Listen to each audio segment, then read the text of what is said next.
Bienvenidos una vez más a su programa Visión RDN con la conducción de Ariel Lara bajo la producción de Josefa Díaz, hoy con un contenido muy interesante.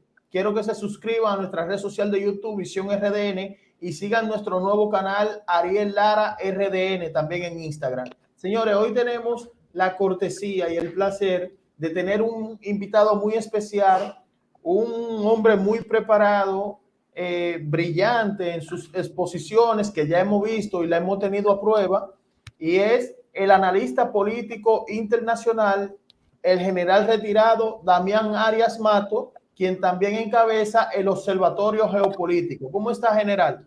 Buenos días, Ariel. Muy bien, gracias al Señor. Sí, general, hay un tema que está conmocionando al mundo en estos momentos. Ha sido la mira de toda la comunidad internacional por lo que está pasando en este momento, y es el tema de Afganistán. Nosotros queremos ver desde su perspectiva qué usted piensa, qué puede pasar en el transcurso de todo esto que está pasando. Gracias. Afganistán es un país importante que me atrevo o me aventuro a asegurar que los 44 países que acompañaron a Estados Unidos en la aventura de la invasión a Irak para supuestamente apresar a los autores de los autoatentados de las Torres Gemelas y el Pentágono, y supuestamente iba para la Casa Blanca un avión, muchos no sabían dónde quedaba geográficamente Afganistán. Sin embargo, se embarcaron por una lambisconería institucional o para estar en buena con el imperio, con el presidente George W. Bush, que es quien envió esta invasión a Afganistán, que ya cumplió 20 años, o ya pronta a cumplir 20 años.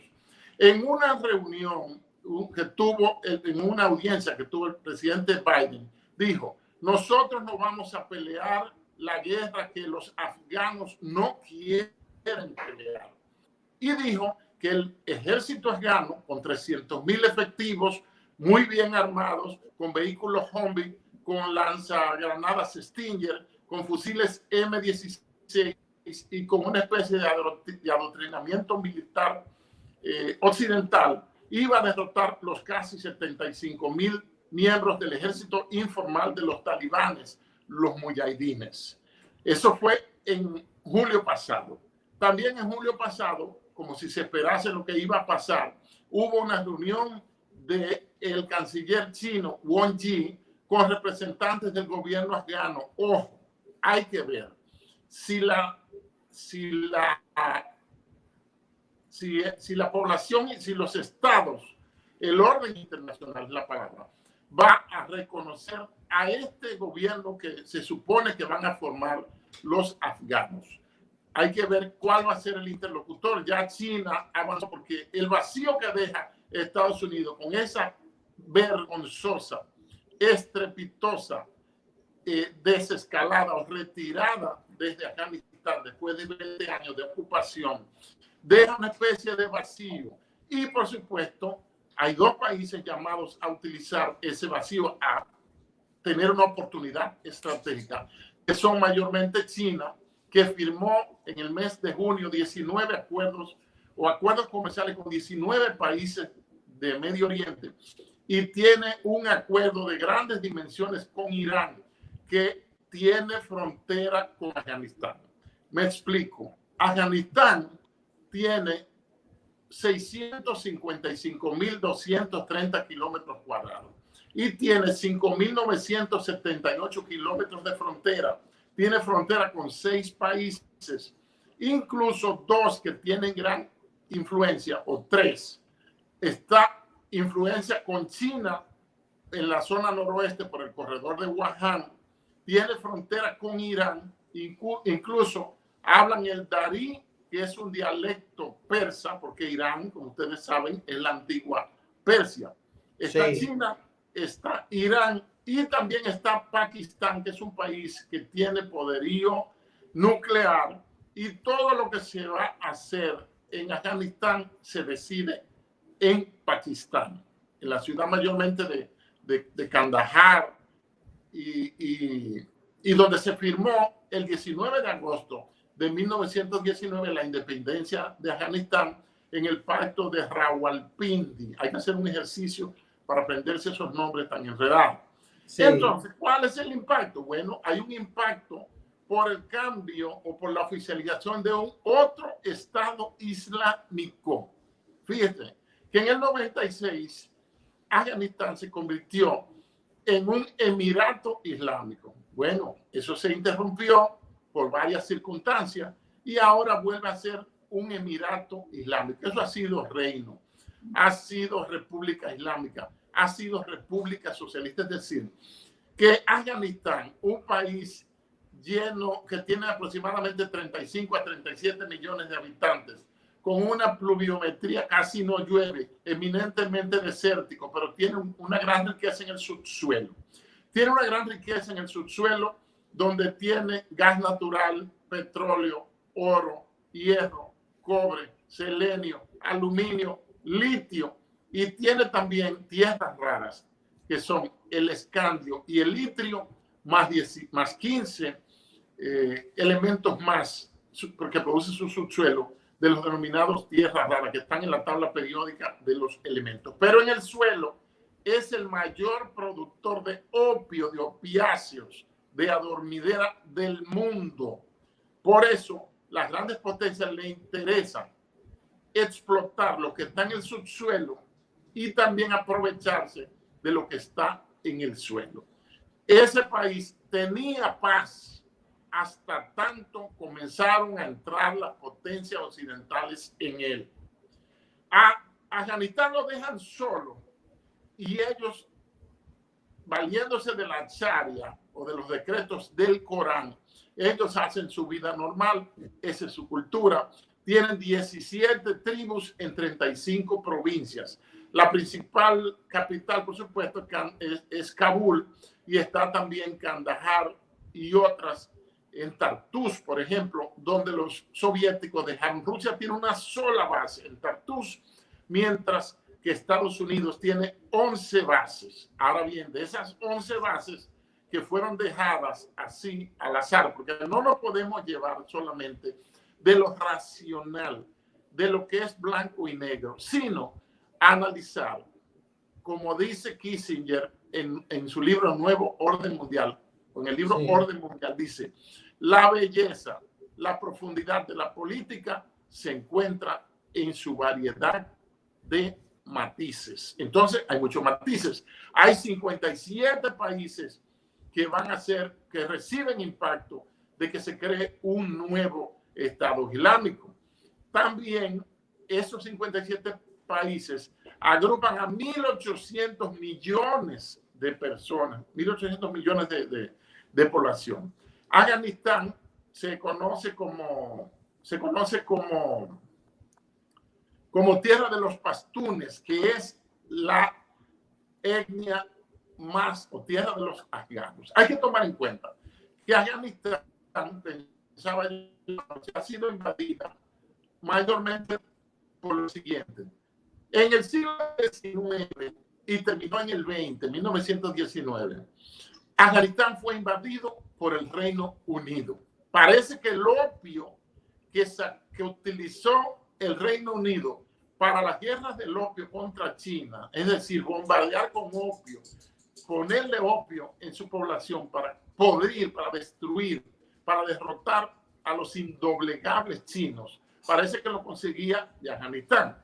Pero por el acuerdo de Rawalpindi del 19 de agosto, cumplió años ayer, de 1919, se celebra la independencia de Afganistán.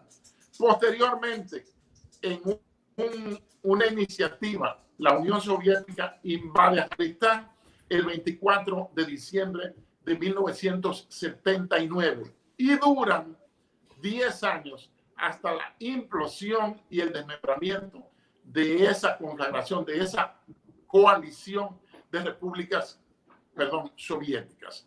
Los otros que se meten, ya los terceros, es la invasión de 2001 de Estados Unidos. Fíjense bien, primero los invade un imperio y sale derrotado. Segundo, los invaden los comunistas socialistas de la Unión Soviética y salen derrotados.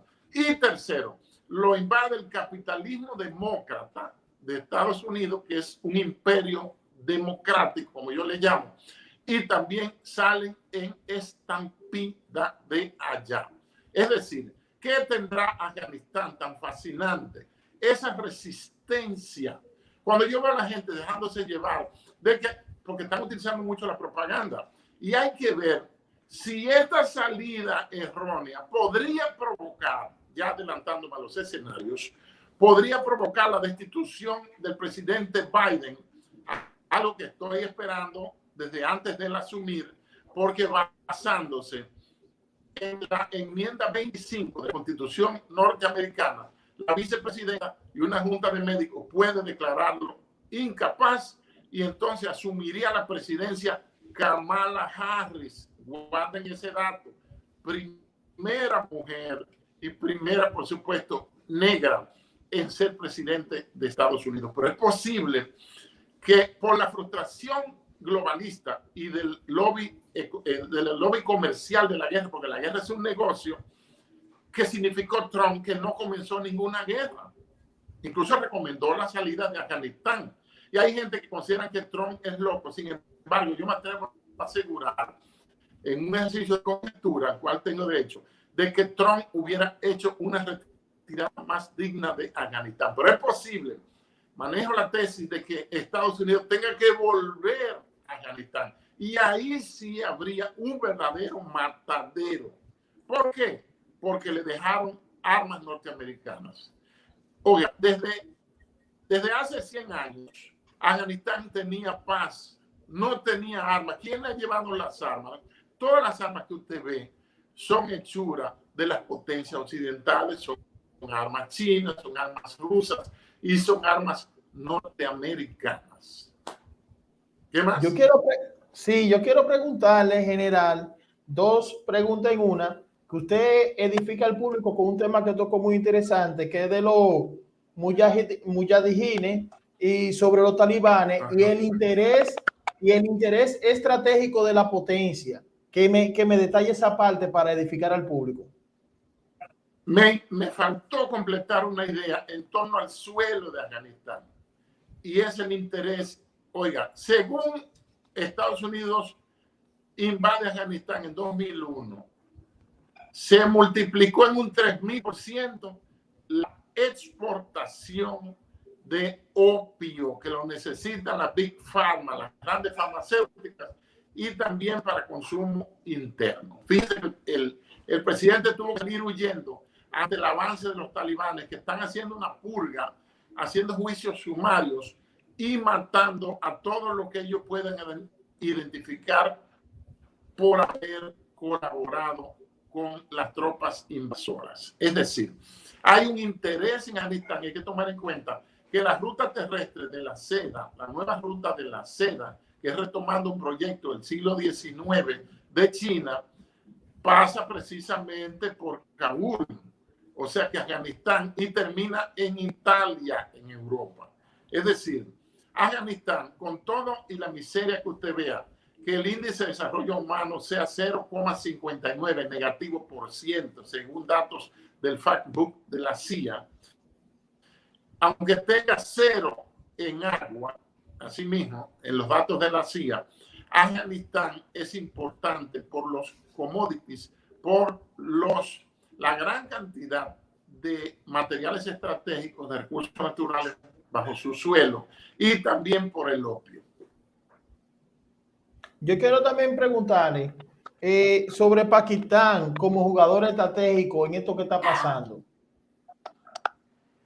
Fíjese, Brzezinski, en el Gran Tablero Mundial, libro que recomiendo sin reservas, dice que nada se decide en Afganistán si no pasa primero por Pakistán. Pakistán, ya dijimos, es una potencia nuclear, tiene frontera, por supuesto, con Afganistán. Del otro lado están Tayikistán, los tayikos, que tradicionalmente son enemigos de ellos. Estados Unidos había enviado cerca de 1,000 asesores y técnicos militares y 5,000 tropas, pero tuvo que retirarlo. Pero ¿cuál es el objetivo? El presidente Bush lo dijo en su momento hace 20 años y el presidente Biden, quien era senador demócrata por el estado de Delaware, aunque él nació en Pensilvania, era presidente del Consejo de Relaciones Exteriores del Congreso norteamericano y apoyó al presidente Bush, republicano de su partido contrario, para la invasión en Irak. Entonces, ahora el problema que él apoyó hace 20 años tiene necesariamente que resolverlo él ahora como presidente. La excusa de Estados Unidos para entrar en sus guerras de desgaste, porque Estados Unidos no gana guerra, no le interesa ganar guerra. Se supone, lógicamente, que si un país va a la guerra es para vencer. No, ellos van a aplastar, van a destruir incluso el bagaje cultural, una destrucción terrible. Entonces, ellos van tratando de imponer la democracia. Pero una pregunta, ¿Afganistán ha tenido democracia? No. ¿Cuadra o es compatible la democracia con el Corán, con el Islam? No. ¿Le interesa una democracia a Afganistán? No. Entonces, ¿por qué un país históricamente nuevo como Estados Unidos, que no tiene 300 años, cómo busca imponer su sistema, que no es infalible y que está en una grave crisis, la democracia, a un país milenario como Afganistán, que tuvo que ver con el esplendor de los aqueménidas y que tiene una gran influencia, por la influencia regional que tiene Irán, que es musulmán sunita y que son aliados de ellos. La mujer, más? Sí, no, la mujer en la sociedad tema, tiene... Claro. Sí. Vamos al tema, el tema de la mujer. El tema no, de la mujer no, quiero... está bien. Sí, que le iba a preguntar... Perdón. Que le iba a preguntar, general, la mujer juega una parte fundamental en el crecimiento de una sociedad. Sin una mujer no hay un hombre. Yo quiero que me entre en el contexto de la mujer en Afganistán y el Corán. Fíjese, el arco islámico comienza en Mauritania, Marruecos, y termina en Indonesia, que es el país de mayor población musulmana, que no es árabe. Porque hay que decirle a la gente que árabe, musulmán, terrorista, talibán, mujahidín, no son la misma cosa. Entonces, ¿cuál es el espacio o el papel que le da el Islam a la mujer? El mismo que ya están denunciando. Hay que tomar en cuenta que el judaísmo, hay 3 religiones revelacionistas y monoteístas, un solo Dios. Y es el judaísmo que nace con el origen de los tiempos. Está luego la gracia divina del evangelio y luego entra en el año 632 por ahí el Islam con Mahoma, donde él habla de su revelación con Mahoma, que le dice Alá es Dios y Mahoma su profeta. Entonces, le voy a mencionar o a citar de memoria una aleya del Corán que está contenido en la sura número 9. Es la aleya 34. La Biblia está organizada en capítulos, en libros, capítulos y versículos. Entonces, una sura es para el Corán un capítulo y una aleya es un versículo. Entonces, en el Corán 9:34 dice así mismo: el marido, por la sola sospecha de que su mujer está pensando serle infiel, la puede golpear y repudiar. Entonces, el judaísmo, si lo analizamos en el Pentateuco e incluso en la Gracia, San Pablo dice: no consiento que la mujer enseñe en la congregación, sino que se salvará engendrando hijos. Y ahí está el primer papel fundamental de la mujer. Hay que tomar en cuenta que es dar vida. hay que tomar en cuenta que la población afgana es eminentemente joven.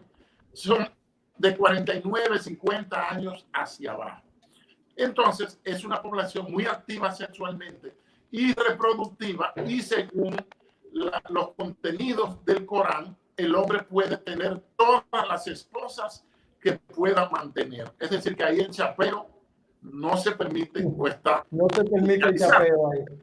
Entonces, todas esas restricciones, como el uso de la burka, como no poder firmar un contrato de nada, como no ir acompañada en un vehículo con un hombre que no sea su esposo, es decir, como no salir, no trabajar fuera de casa, todas esas medidas, me acordé de 3 por lo menos, están aplicadas y contenidas en el Corán del año 632, entiéndase, el siglo VII de la era cristiana.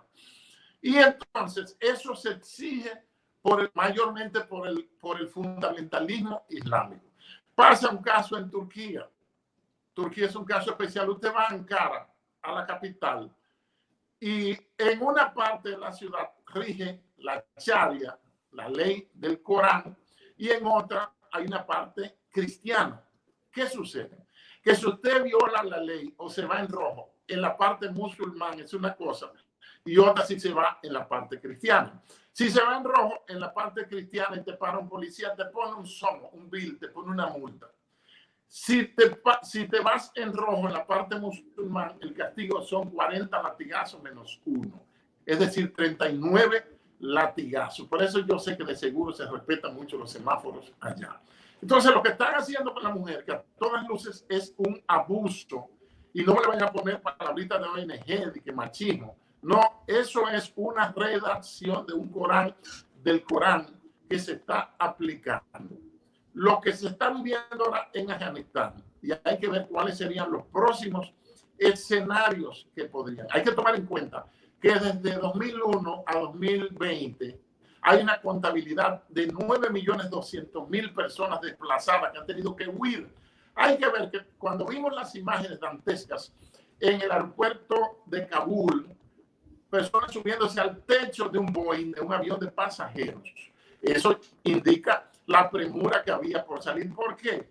Porque están haciendo fusilamientos masivos, nada más porque algunos de esos afganos trabajaron en la embajada norteamericana o servían de intérpretes, o algunas mujeres trabajaban en el servicio doméstico, porque a la mujer la han mantenido en una postración de que ellas no tienen acceso a educación superior, no tienen acceso a estudiar otro idioma, no tienen acceso al emprendedurismo, a poner un negocito, ni nada por el estilo.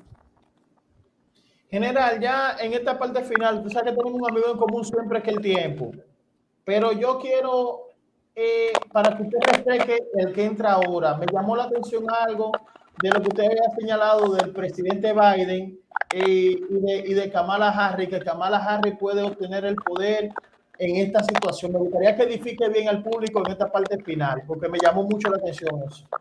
Sí, esa deposición del presidente Biden la estamos esperando. Hay que tomar en cuenta que él cumplió 78 años en noviembre pasado. Asumió el 20 de enero para un periodo de 4 años. Se sabe, según la expectativa de vida, él puede pasar, qué sé yo, morir hasta de 100 años. Pero la situación que tiene, que ya tiene 2 operaciones de aneurisma cerebral donde le trepanan el cráneo, y está dando desde la campaña síntomas de demencia senil, de Alzheimer. Él había que poner frente al escenario donde él iba a hablar en sus rallies, allá llaman rally, a las campañas, a la caravana. Había que ponerle un letrero: Welcome to Georgia, Welcome to Delaware. ¿Para qué? Para que él los lea, porque se equivocó 2 veces diciendo un estado equivocado. Estaba en Texas y decía hola Pensilvania, o estaba en Nueva York y decía hola Oklahoma. Entonces, basándonos en la enmienda 25 de la Constitución norteamericana de 1788, ojo, la Constitución no es de 1776, sino de 1788. Duraron 12 años en la confección de ese documento constitucional de Estados Unidos. Ahí, en la enmienda 225, la vicepresidenta va a elevar, cuestión de 5 o 6 meses, ojalá yo me equivoque, un recurso declarando al presidente incapaz. Y al declararlo incapaz, el Congreso se encarga de la situación y basado en la enmienda 25, la pueden buscar en internet, de la Constitución norteamericana, cesa, se interrumpe el mandato y asume la vicepresidenta Kamala Harris, ex senadora por el estado de California, apoyada por las Big Tech, por las grandes compañías como Google, Amazon, Apple, Microsoft, para la presidencia de Estados Unidos. Ese es el panorama, ese es el escenario que estamos esperando. Desde antes de asumir, ya yo tengo ese escenario. General, y usted que es un hombre ya visionario en esta partecita final, porque ya le voy a agregar algo, porque es muy importante el dato que usted dio. Entonces, ¿eso podría ocurrir durante este mandato, en este cuatrenio? ¿Podría ejecutarse en este cuatrenio precisamente con todos estos problemas que están pasando? Bueno, si le sumamos 4 años más, él tendría casi 82, casi 83 años. Y hay que ver cuál es el desenvolvimiento de su enfermedad degenerativa. Porque tiene una enfermedad degenerativa, aparte de que ha tenido ya 2 o 3 operaciones, intervenciones por aneurisma cerebral. Wow. General, muchas gracias. Usted sabe que este programa es suyo y del pueblo dominicano a nivel nacional y a nivel internacional. Para mí es de beneplácito que usted participe en este programa porque usted es una persona muy lúcida, brillante y de alto nivel que merece nuestro respeto. ¿Me va a dar un minuto más? ¿Me va a dar un minuto final? Sí, claro, lo de un minuto final. Claro. El escenario inmediato o mediato que estamos manejando es que ahora, antes del 11 de septiembre, según palabras y promesas del presidente Biden, van a retirar también de Irak. Estados Unidos, la economía norteamericana no puede vivir sin guerras. La guerra es, usted se fija en Wall Street, las grandes compañías del lobby bélico, donde está McDonnell Douglas, Rand Corporation, la Boeing y otras más que no puedo recordar ahora, se cotizan tremendamente y suben las acciones, inmediatamente Estados Unidos entra en una guerra. Entonces, el nudo de Biden es, me salgo de Irak, que ya hay una promesa, y los soldados están esperando salir de ahí.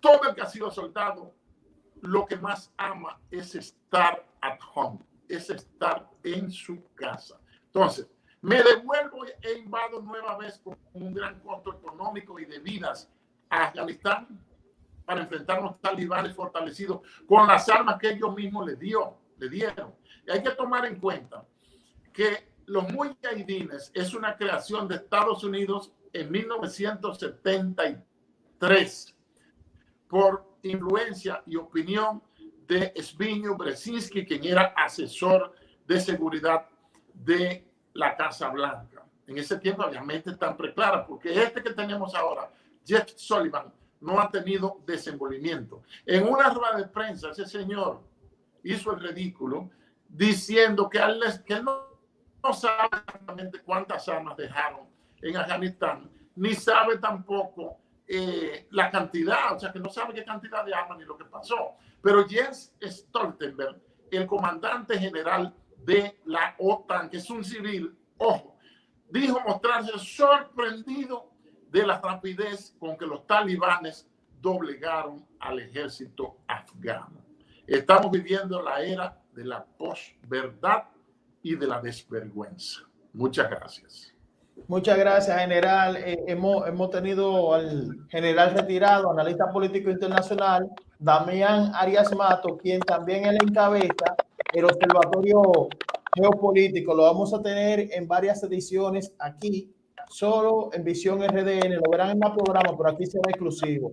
Bendiciones de Dios y como siempre le digo a todos, siempre lo digo, hasta la próxima.